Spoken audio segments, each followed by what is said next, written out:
All right, in the last video, we talked about some of the pre-work that needs to be done prior to doing your first flip. In this video, we're going to talk about kind of the front end now, where the lead is actually going to come from. So I'll hit on the three free lead generation strategies or methods that you can use. The first one is, we talked a little bit about Facebook groups. Hey, does anyone have an agent that they've worked with? Someone in your family has probably worked with an agent that they can refer you to. So really being clear about what you're looking for to an agent. Hey, I'm looking for a property that meets this criteria. You should kind of narrow that criteria down by the contractors that you've now connected with, the other investors, the advice that you've received, and things like that. So maybe it's a 3-bed, 2-bath house, and you know, hey, if it's worth this fixed up, I need a margin of 70%. That's a pretty common rule. So it's worth $100,000 all fixed up. I would need to buy that house for 70% of that minus the rehab costs. So $70,000 minus whatever the rehab budget is. Explaining that to your agent, like, hey, this is the criteria. I don't want to look at anything else. You know, the transparency there is definitely a pretty solid method as long as they know that you can execute. And that only comes through doing your research, being articulate and understanding and knowing, you know, what you're going to do, but also what you're talking about. Another free lead generation is referrals, just letting everyone know what you're doing, what you're up to. You know, we have people that we meet not even in real estate groups, like, hey, we're looking for rental properties to purchase. Oh, well, so-and-so owns a rental property. Oh, I know someone's nephew, they've got a house, they need to move, need to sell for cash. It's not in great shape. There's a flip opportunity. So those things do happen.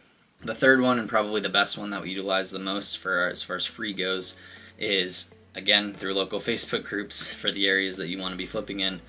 Just reaching out to wholesalers. Hey, I'm looking for my next fix and flip opportunity, my first fix and flip opportunity. I've got my hard money lender lined up, or I've got the cash lined up, I've got the private money lined up. This is what I'm looking for. You're going to see opportunities, especially right now as the market is kind of shifting. You know, buyers are unsure. This is a great opportunity to buy through wholesalers and not really spend any money on marketing.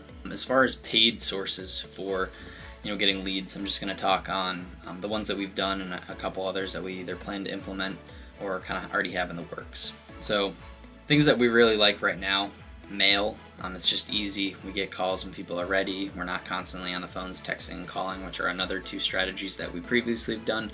Still do a little bit of, but it's just really not a good fit for us. You know, we don't want to be hounding people on the phones. Yes, there's rejection in that. Yes, is rejection a bad thing? No. But it's just something that we like to send out the mail. People call us when they're ready. Bandit signs, we've done a couple deals now from just signs on the telephone pole. Again, people see it, they're going to call you when the time's right. And that's a pretty inexpensive one. You know, signs, I think we paid like 99 cents for 100, you know, for a sign for a pack of 100. It's not a huge expense, you know, to put up and throw some signs out in the town that you want to do some flips in. A couple other strategies: search engine optimization, so a website that's optimized for certain keywords such as sell my house fast, sell my house for cash, things like that. Definitely more time involved with that, more capital. Whether you do the research and manage that yourself or hire, you know, a company to do that, that definitely gets a little bit more costly. And then pay-per-click, so running Facebook ads, Google ads, where people are, you know, basically on certain parameters that you set are going to, basically your ads will populate, and whether they click them or not, you know, who knows. Again, a little bit more expensive. You kind of have to set a daily or weekly budget for your ad spend. And that is something that we are kind of in the works at implementing, but haven't done anything currently with that. So that pretty much encompasses all the lead generation strategies that we currently use or are looking to implement, and just ways for, you know, from $0 to, if you have a little bit of money and you want to set a marketing budget, go direct to seller, invest some time, invest some resources. Those are all really great strategies that we've actually used.